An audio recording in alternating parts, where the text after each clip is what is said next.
Trois invités avec nous chaque soir pour décrypter les mouvements de la planète marché. Véronique Riche-Fleuret est avec nous, économiste et présidente de RF Research. Bonsoir Véronique. Bonsoir. Christian Parizeau nous accompagne également, économiste bien sûr et président d'Altair Economics. Bonsoir Christian. Bonsoir. Et un autre macro guy, Florian Yelpo avec nous, le responsable de la macro chez Lombard Odier IM. Bonsoir Florian. Bonsoir Gavard. Qu'est-ce qui doit nous inquiéter Florian? Je sais pas, c'est visiblement c'est le narratif pour conclure cette semaine, les inquiétudes, on l'a rappelé avec Pauline, concernant la capacité de la Fed à délivrer de nouvelles baisses de taux, des inquiétudes concernant les valorisations atteintes dans certains segments de marché, notamment autour du thème de l'IA aux États-Unis. Est-ce que ces inquiétudes sont légitimes ou est-ce que c'est un simple narratif de marché, comme on dit?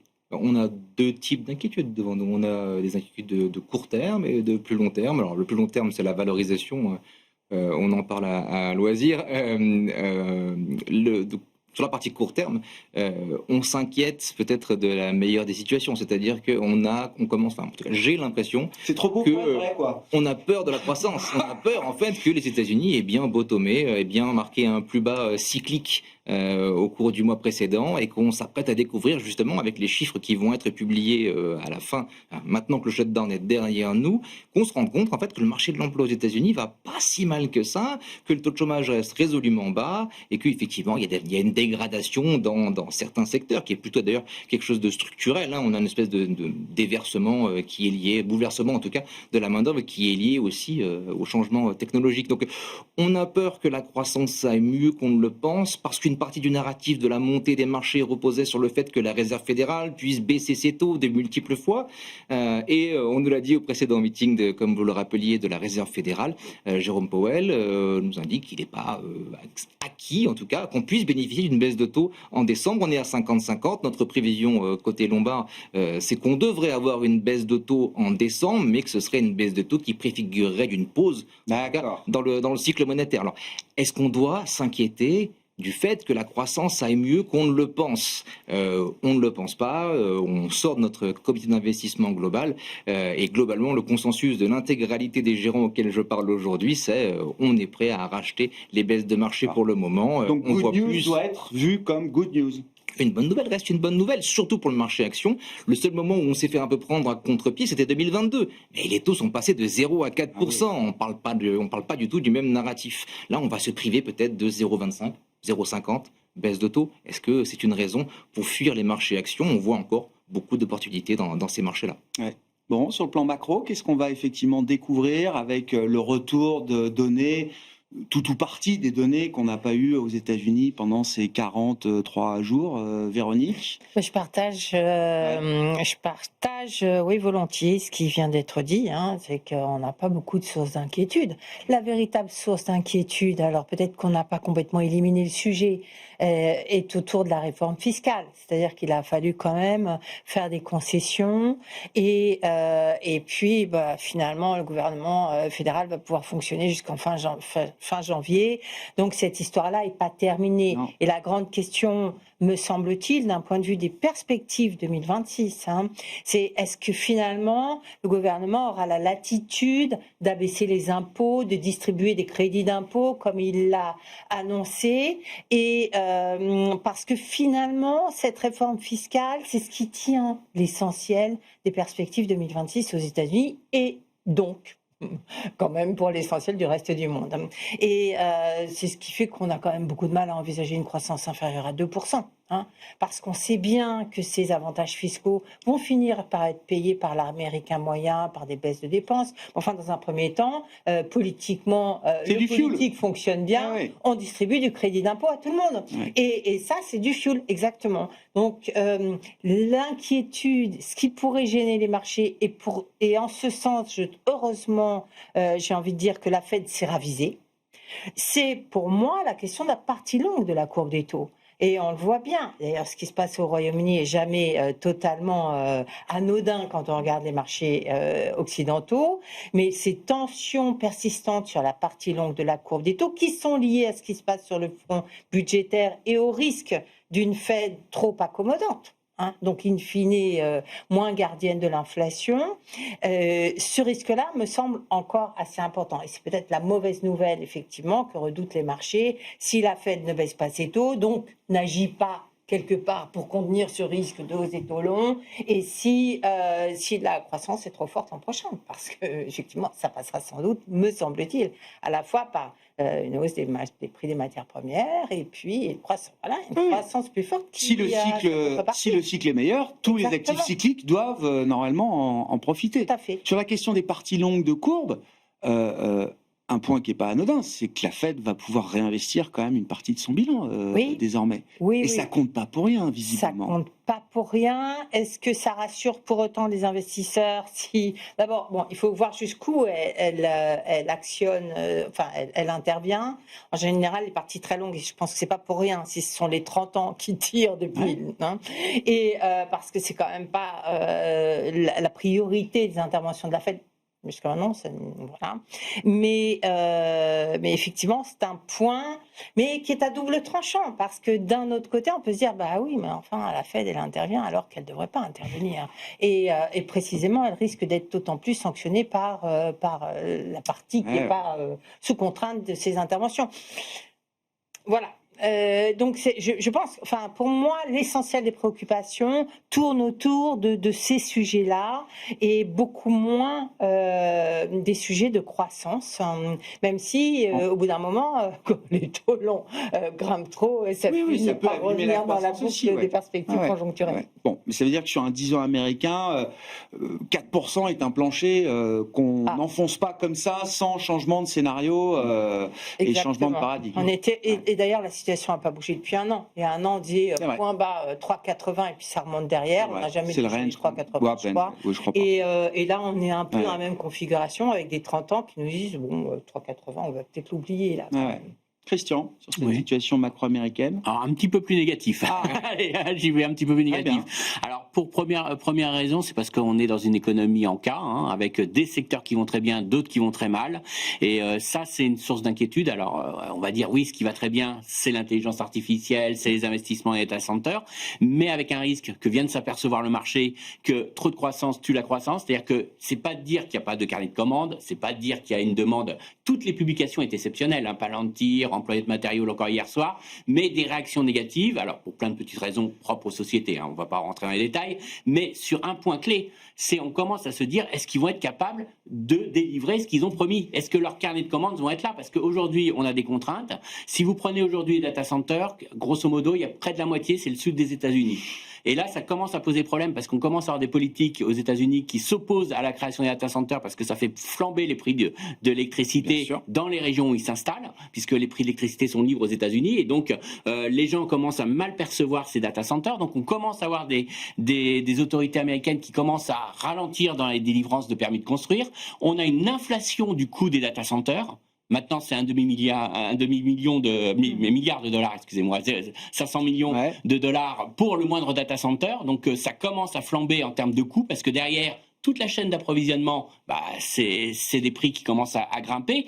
Et donc, on a tout ce secteur qui va très bien, qui n'a pas de problème de carnet de commande, alors après, on pourra dire, est-ce qu'on a les poches suffisamment profondes ou pas? Il y a des acteurs qui veulent emprunter, donc ça rend naturellement cette thématique très sensible au taux d'intérêt parce qu'on sait que maintenant, il y a du levier. Donc, à partir du moment où on se dit qu'une fois que les hyperscalers ont consommé une partie de leur profit d'exploitation, maintenant, si on veut un peu plus de croissance, ça passera par l'endettement. Donc, ça explique aussi pourquoi ça devient un marché très sensible au taux d'intérêt, aux anticipations de la Fed, alors que pour 25 points de base, ça ne change rien sur le fond. Mais en tout cas, ça, c'est un élément qui explique cette sensibilité, mais de l'autre, on a une vraie crainte qu'on n'arrive pas à délivrer pour des problèmes de tension sur les chaînes d'approvisionnement, pour des tensions d'application. Et Coreware, par exemple, a marqué les esprits par sa publication. Donc ça, c'est, je dirais, l'économie qui va bien. Alors, attention, je ne dis pas que ça va se retourner. Je dis juste que peut-être ce que vous deviez faire en 6 mois, vous allez le faire en 1 an. Mais aux yeux des marchés, au niveau de valorisation actuelle, attention, il faut bien se placer dans cette optique-là,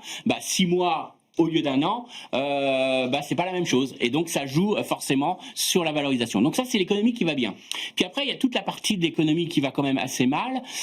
on le sent quand même, il y a quand même quelque chose qui se passe. Alors on a des exemples micros, c'est les licenciements qui ont été annoncés au niveau des opérateurs télécoms, par exemple. C'est le fait que finalement, quand on regarde les recettes fiscales de notre cher ami Trump, c'est une explosion de ses recettes sur les droits de douane, mais on a tout ce qui est recettes liées à l'impôt sur les sociétés qui est en train de faire le mouvement inverse. Et donc on a bien cet effet là aussi qui est en train de s'opérer. Donc ça veut dire que les entreprises américaines commencent à souffrir, elles souffrent de ces droits de douane. Alors, ça joue pas sur l'inflation, j'y crois pas du tout. Ça joue sur le fait qu'elles ont une pression sur leurs marges et elles commencent à licencier. Alors, c'est vrai que vous allez me dire, pour un Google, d'un point de vue macro, on va voir les marges des entreprises baisser. Et ça explique l'une des erreurs d'une des thématiques centrales qu'on avait jouées, c'était les small cap américaines. Ouais. Parce que les small cap américaines, on aurait dû les jouer normalement, avec une économie qui se porte bien, avec tout va bien, avec Monsieur Trump qui va faire des baisses d'impôts, qui protège l'économie américaine par des murs de droits de douane. Cette semaine, c'est ce qui a un peu plus marché. À court terme, il y a eu des petits arbitrages, mais on voit que ça s'essouffle très vite. Regardez les arbitrages sur ces valeurs, sur ces secteurs un peu plus cycliques et tout ça. On n'ose pas aller trop loin aussi. À un moment donné, on vend la tech pour aller sur ces valeurs-là, mais ça fait pas rêver. Parce que pourquoi ? Parce qu'il y a un vrai problème de chiffre d'affaires, de progression du chiffre d'affaires, de marge. Et donc, je pense que oui, c'est pas à vous dire que c'est la récession demain, c'est pas à vous dire que c'est l'économie qui va pas écliter, mais on a un vrai problème de croissance déséquilibrée aux États-Unis. Et cette croissance déséquilibrée, c'est un vrai frein à Wall Street. Donc, on est en train de s'apercevoir de ça sur Wall Street. Et ce qui m'amuse pas mal, c'est qu'on commence à avoir des brokers américains qui commencent à reparler de la surperformance de l'Europe en 2026.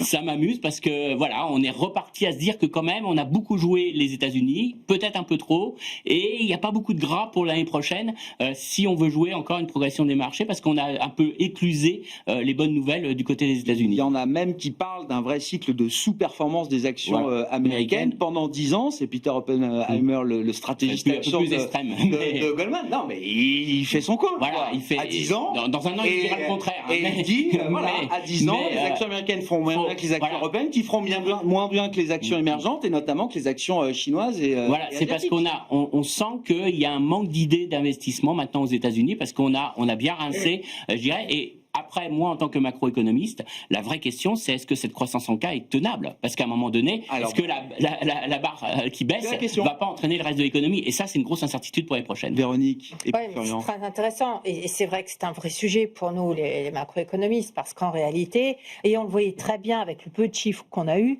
les chiffres de l'ADP.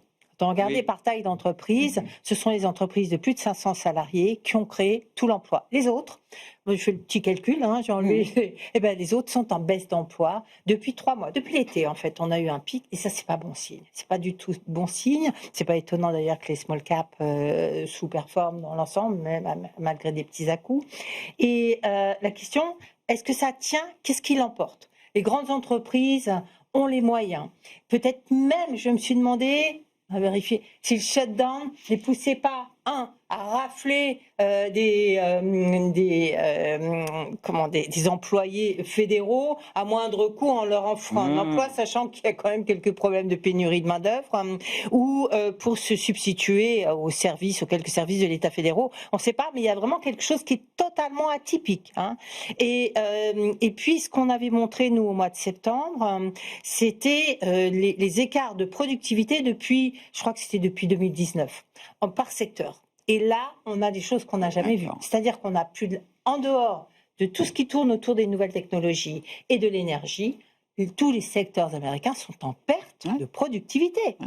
Et peut-être qu'effectivement, aujourd'hui, c'est un élément qui commence à peser sur les embauches, bien évidemment, et qui peut expliquer. Donc, il y a beaucoup de fragilité. Mais j'ai l'impression que malgré tout, précisément, avec la réforme fiscale, c'est quelque chose qui peut maintenir à flot et camoufler, dissimuler encore ces questions-là, même si ça reste un gros sujet de vulnérabilité sur le moyen terme.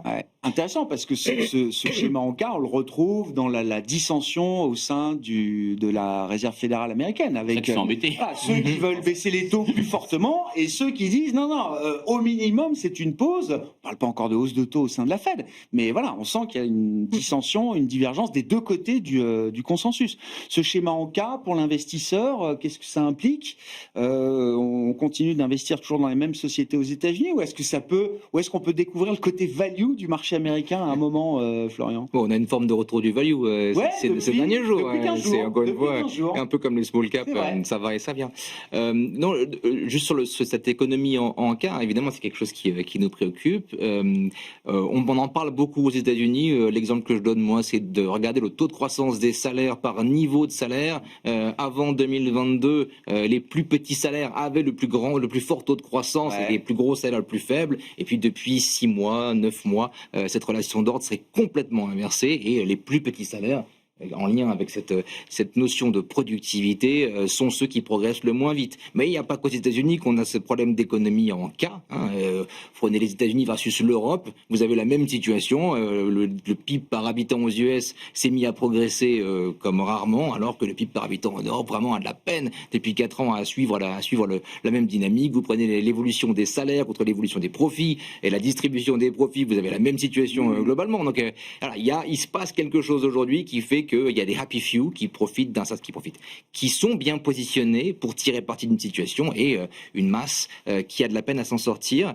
Je serais moins négatif globalement à moyen terme. Je pense qu'il faut bien avoir en tête qu'il y a une partie de l'économie mondiale qui est sensible au taux de la Fed et une partie de l'économie mondiale qui l'est beaucoup moins, voire pas du tout. Celle qui a bien profité de ces 4 dernières années, c'est plutôt justement cette économie qui est peu sensible au fait de vivre dans un environnement de taux élevés. Au contraire, les taux Fed, c'est des taux qui sont systémiques. C'est des taux qui ont une influence pour les émergents, même pour les Européens. Ça a une incidence. Les taux Fed, ils ont baissé de 150 points de base.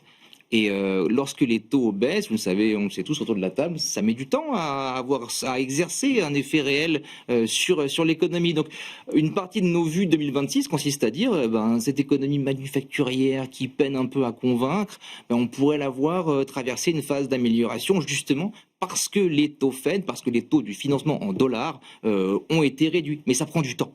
Et on voudrait voir ça tout de suite. Alors évidemment, nous, quand on voit les ISM qui s'améliorent un tout petit peu, lorsqu'on voit justement la DP qui finalement n'était pas si négative que ça, en tout cas, on a interprété comme pas si négative que ça. 58% des secteurs de la DP créaient des emplois, donc c'est pas négatif. On voit ça comme le bourgeon d'une forme de... alors c'est dur de dire reprise cyclique quand on n'a jamais eu de ralentissement. Non, mais voilà, 2 points bas, temporaires, ce qui anime un cycle. Voilà, il y a des phases dans le cycle. Mais ça et comme on le disait, des secteurs très cycliques, je sais pas, dans de la chimie, de l'automobile, ces secteurs-là complètement en déshérence, désertés par tous les investisseurs de la planète, c'est ces secteurs-là qu'on doit pouvoir à un moment voir revenir au moins dans une fenêtre d'opportunité. Oui, et la géographie. Alors, on fait partie de ces gens qui pensent que l'Europe, aujourd'hui, a encore son épingle à tirer du jeu ces prochains mois.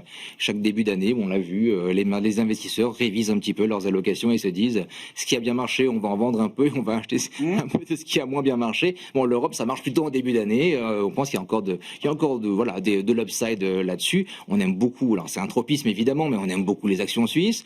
Pas que pour la nouvelle d'une baisse, évidemment, des taux de droits de douane appliqués au pays, mais plus globalement, c'est une industrie. Enfin, on a une partie de nos noms qui sont très industriels, qui sont très liés justement au destin de la Fed. Alors, où on est quand même très dépendant au fait de ramener ces taux Fed in fine à 3,25, 3,50 et ça amène pour la fin de l'année. Négatif alors du coup. Parce que là vous êtes. C'est pas notre vue. La Suisse est d'accord. C'est pas notre vue parce que il y a un plancher à zéro. On en a déjà fait l'expérience. C'est quand même assez compliqué à gérer la barre, globalement. Pour avoir envie de tenter à nouveau l'expérience des taux négatifs, elle est quand même très élevée. On n'y est pas. Et il faudrait qu'on observe une forme de déflation. En tout cas, c'est la communication de la Banque centrale. Là-dessus, on pense qu'il n'y a pas spécialement de doute à avoir. Et puis le retrait des droits de douane, c'était un peu la grande inquiétude déflationniste de notre côté, ne fait qu'alimenter. Elle ne fait qu'aller dans ce sens-là. Les flux, alors au quasi-terme de cette année 2025, vont dans le sens de ce que vous décrivez, Florian. Est-ce qu'on a vu quand même, notamment sur la partie action, parce que le dollar est baissé, ok, mais j'ai quand même l'impression que les actions américaines continuent d'attirer et d'aspirer beaucoup d'argent. Alors est-ce qu'on a quand même des flux aussi qui se redistribuent différemment? C'est une thématique forte. Les flux, aujourd'hui, ce qu'on observe, vont plutôt vers l'émergent. C'est-à-dire qu'on a plutôt une mécanique, alors qu'on peut lire comme une forme de substitution. On bouge de la tech US vers la tech chinoise parce qu'on se dit qui a fait ses preuves. C'est peut-être l'événement le plus important de l'année d'une certaine manière. Annoncé le week-end avant l'investiture de Donald Trump, on a tout dedans, le concentré de l'affrontement Chine-États-Unis à travers la dimension technologique et l'intelligence artificielle aujourd'hui. qui est renforcé aujourd'hui par cet aspect investissement des entreprises américaines justement dans l'AI, qui est vu d'un mauvais œil parce qu'en partie financé par la dette. Alors ça, nos gérants qui suivent et qui suivent pas mal de sommets d'investisseurs à ce sujet-là ont un peu des doutes. La nature de l'investissement dans l'AI est un petit peu différente de ce qu'on a connu à la fin des années 90, début 2000, parce que c'est des investissements qu'on pourrait utiliser pour autre chose. Il y a encore, ces boîtes-là sont encore énormément cash riches. Ah oui. Une grande partie de l'investissement se fait au travers de leur propre cash. Bon, voilà, il y a des choses à repenser. Mais en tout cas, voilà. Et l'autre élément que je voulais mentionner, c'est les actions chinoises. C'est pas que de la tech. Voire même, c'est pas beaucoup de la tech. En fait, la tech, c'est plutôt la Corée. C'est pas que de la tech, mais c'est aussi d'autres industries qui ont fait particulièrement bien cette année également. Donc, il faut imaginer qu'il y a une forme de rotation globale. Dans la performance des actions chinoises, d'autres segments du marché chinois ont payé. Exactement. Et c'est ce qu'on voit aussi. Enfin, les chiffres de la consommation chinoise ne sont pas catastrophiques non plus. Non, ce matin, c'était un peu si on regarde juste la macro, ouais. Une croissance de la consommation à 3%, je pense qu'en Europe, on en rêve. Hein. On l'a aux États-Unis, on l'a en Chine, on l'a pas en Europe. Encore une fois, ça crée des perspectives intéressantes. Maintenant, les grands groupes européens sont diversifiés, sont relativement pas chers en tout cas, et nous, on voit justement une forme de diversification là-dedans. On a déjà tous beaucoup d'actions américaines. Oui. En remettre, ce serait prendre peut-être trop de risques pour un gain trop faible de ce point de vue-là. Financer les capex d'IA par de la dette, donc ça c'est assez nouveau.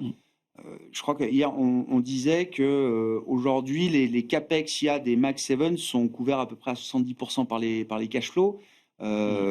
Néanmoins, ça veut dire qu'on arbitre différemment quand même la gestion de son cash flow et de son free cash flow.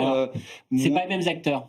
C'est ça qu'il faut voir. C'est-à-dire que si on prend les hyperscalers, les grands qui investissaient, ils ont eu, au dernier chiffre que j'ai fait, là j'ai fait le calcul aux dernières publications, c'est 64% de leur profit d'exploitation qui va dans l'investissement intelligent. Donc eux, ils n'ont aucun problème. Hein. Les taux d'intérêt peuvent monter, descendre, tout ce que vous voulez. Ils ont largement... Oracle, ils sont cash flow négatif, Oracle, par exemple. Par contre, c'est pas le cas. Voilà, c'est ça. Et Oracle est intéressant parce que tous les groupes... Enfin, quand on regarde la thématique de l'IA, les investisseurs ne prennent pas vraiment de risques autour de la thématique de l'IA. On regarde, qu'est-ce qu'ils jouent? Ils jouent ceux qui ont les poches pleines et qui peuvent investir et au pire supporter 2-3 années avec une moindre rentabilité, mais comme le reste de leur business est très bon, et puis de toute façon ils arbitreront entre leurs activités, vous inquiétez pas, Microsoft ne nous donne pas le détail sur ce que rapporte réellement l'IA et quelle est la rentabilité par rapport à ses autres business, et donc du coup ils offrent une vision assez positive de leur marge d'exploitation. Donc tant qu'ils publient ça, on n'est pas trop inquiet sur ces valeurs-là. Après on a des titres comme Nvidia, AMD. Ce sont des gens qui bénéficient de ces investissements. Donc, pas de risque. Hein.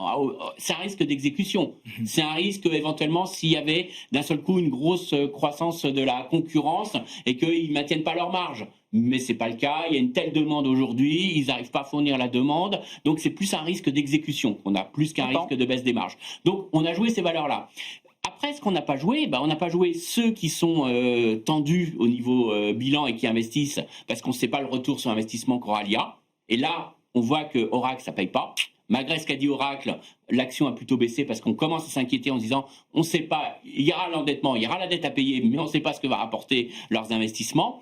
Et puis, on ne joue pas les valeurs qui pourraient profiter de l'IA. Et c'est là, quand même, ça montre, c'est quand même... Parce qu'on n'en est pas sûr, j'ai l'impression. Mais ça montre à quel point qu'il y a un problème dans le discours qu'on a aujourd'hui. Parce que quand vous interrogez les gens, tout le monde vous dit c'est une révolution, c'est génial. Mais pourquoi vous n'allez pas acheter les valeurs qui peuvent en profiter? Pourquoi vous n'allez pas acheter les valeurs qui sont sur la publicité, qui peuvent profiter de l'IA? On l'a fait. Publicis, je me souviens très bien du narratif derrière Publicis après ChatGPT sur l'année 2023. Publicis était vu comme un grand gagnant d'IA. Aujourd'hui, c'est un peu moins évident. Voilà. Et on commence à s'inquiéter. Vous avez maintenant SoftBank qui investit tout son argent sur OpenAI en laissant Nvidia et on le sanctionne boursièrement. Pourtant, on pourrait dire que OpenAI, c'est quand même lui qui doit en profiter quand même. C'est bien d'avoir les puissances de calcul, mais celui qui a les modèles, c'est quand même OpenAI. Mais on voit que les marchés sont très prudents parce qu'ils ne savent pas du tout si OpenAI va gagner un jour $1, $1. Donc c'est un vrai problème. Donc ça veut dire que les marchés sont quand même assez prudents vis-à-vis de cette thématique. On veut jouer ce qui est sûr dans cette thématique, mais on paye très cher. Et on hésite à jouer la vraie révolution. Parce que si vous voulez jouer la vraie révolution, achetez tout ce qui est médias, achetez tous les secteurs qui peuvent profiter de cette révolution. Et on voit que les gens sont très prudents. Juste un petit pour finir. Vous lisez conf call, vous avez toutes les boîtes quand elles ont publié leurs résultats, je parle hors secteur technologique, hein, qui nous ont tous parlé de la révolution de l'IA, ça allait améliorer leur stock et tout ça, mais personne n'a réagi. La bourse n'a pas réagi à ça, donc ça montre bien qu'on est très très méfiant quand même sur derrière ce qui va. Il n'y a pas une prime IA qui s'installe dans des grands laboratoires pharmaceutiques, on n'en est pas encore dans des grands groupes de logistique. À la fin des années 80, voilà, en 99, il suffisait de dire mettre le .com pour que l'action monte. Bah là, les gens ont quand même appris. Donc ils se disent quand même, on veut voir maintenant, on veut avoir ce que ça rapporte réellement. Donc c'est vrai pour 2026, ça peut être vrai. Si en 2026 vous avez la preuve que l'IA rapporte quelque chose et génère du profit, là vous allez avoir un vrai rallye boursier parce qu'on va rejouer, mais non pas Nvidia, mais ceux qui profitent de Nvidia. Mais pour l'instant, il y a un vrai passage de mou, un coup de mou à avoir, parce qu'on est dans cette phase d'incertitude. C'est un problème, là, je veux bien qu'on redise un mot, le financement des CAPEX par la dette, ça doit faire résonner quand même au moins des alertes orange ou quelque chose comme ça, Florian? Il y a deux façons de le voir. On peut aller chercher, exhumer les vieux ratios, le CAPE de Shiller et puis l'indicateur de Buffett. Là, on est sur des niveaux alors stratosphériques pour celui de Buffett. On est bien en dessus de la période 2000. C'est ça, exactement. Ouais. La capitalisation de marché divisée par le PIB.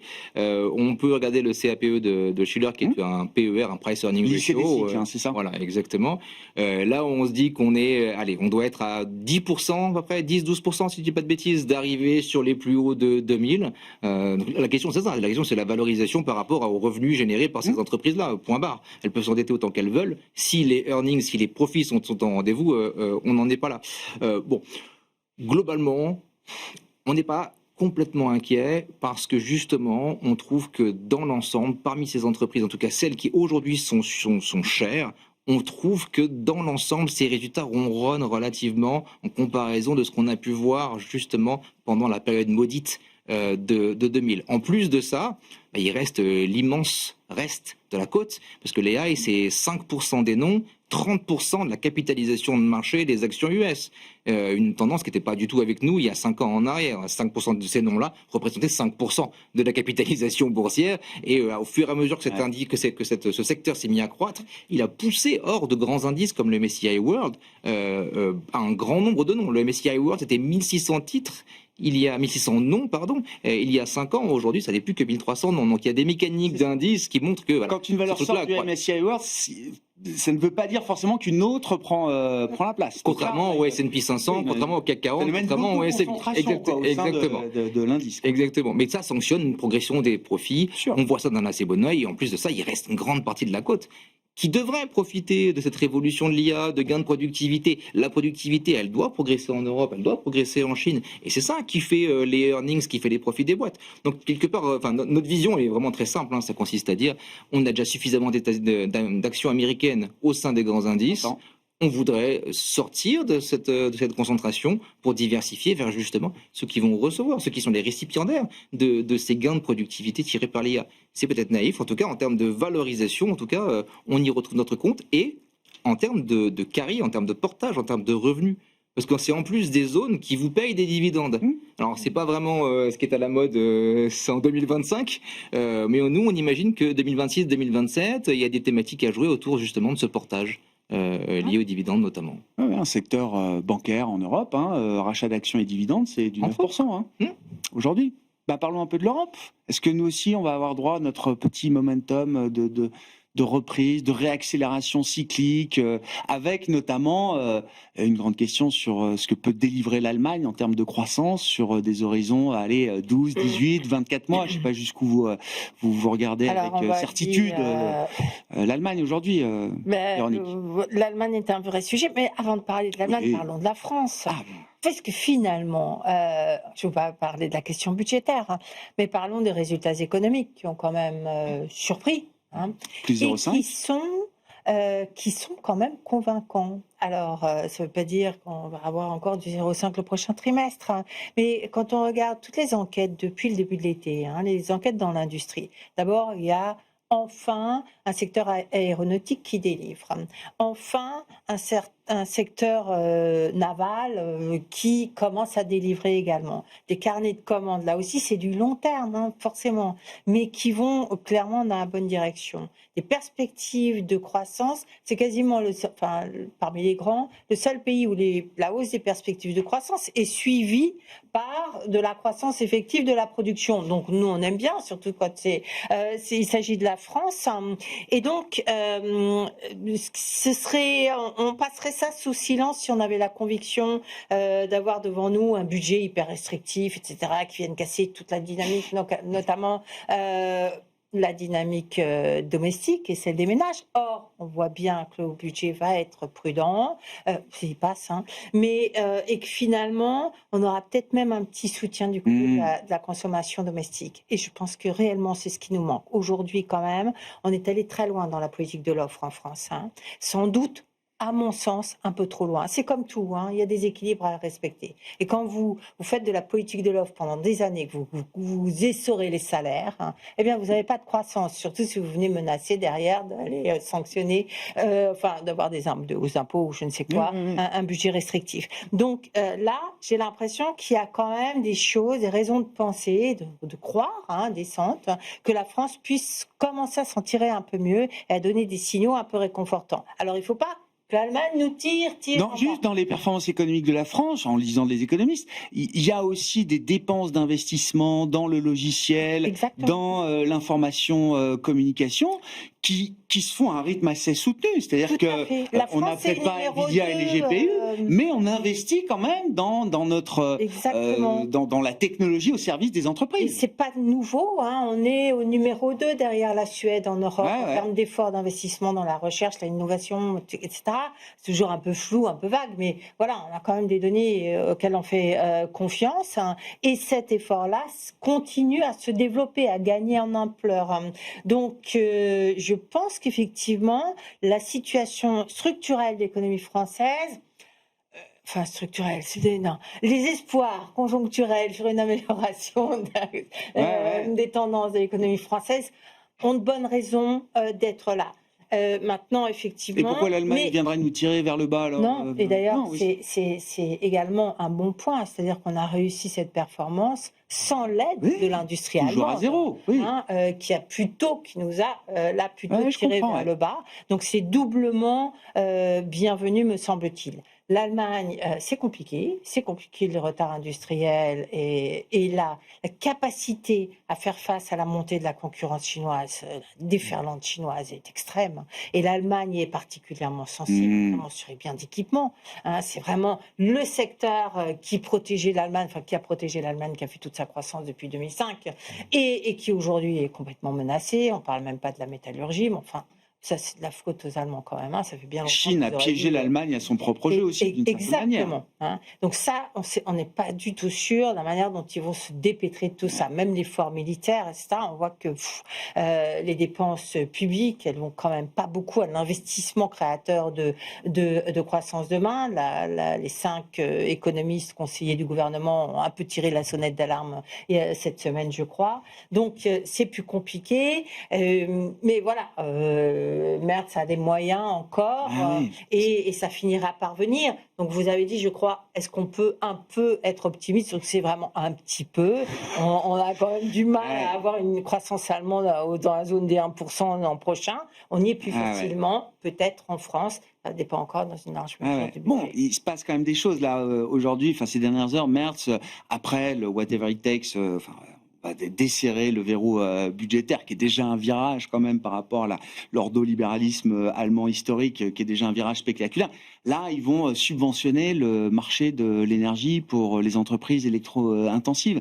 C'est 3, 4, 5 milliards d'euros de subventions par an, mais c'est aussi quelque chose, je veux dire, imaginez que l'Allemagne fasse ça, que la France fasse des boucliers dans tous les sens, il n'y a pas de problème à l'imaginer. Là, c'est l'Allemagne quand même.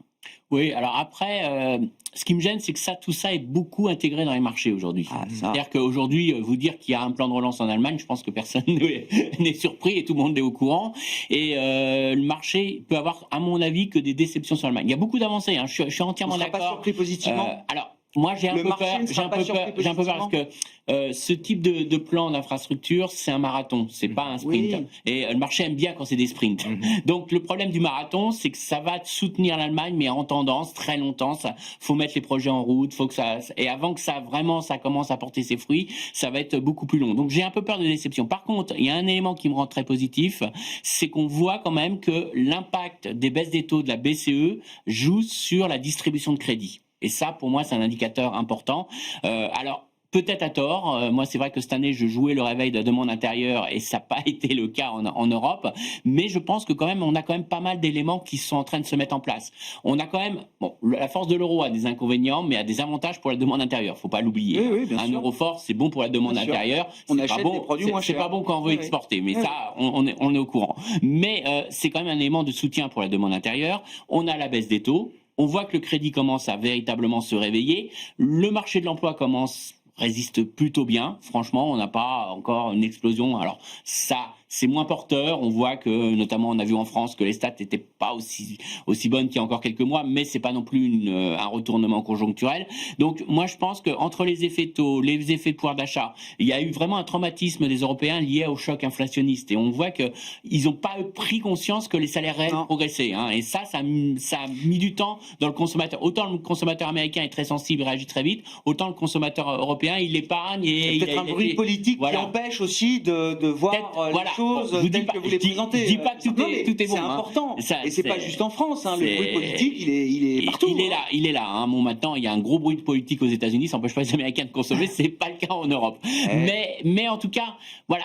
Je dirais que pour l'année prochaine, j'ai quand même du mal à pas être optimiste pour l'aspect demande intérieure et je me dis que quand même la BCE, la détente des taux, ça va quand même porter à terme ses fruits, un taux d'épargne élevé. Moi je trouve que la position du consommateur européen, il fait plus rêver que le consommateur américain aujourd'hui. Donc voilà. Il y a 8% de revalorisation, plus de 8% du SMIC salaire minimum en Allemagne. Ouais. Et d'ailleurs, il y a une question qui se pose, puisqu'on parle de rattrapage peut-être français.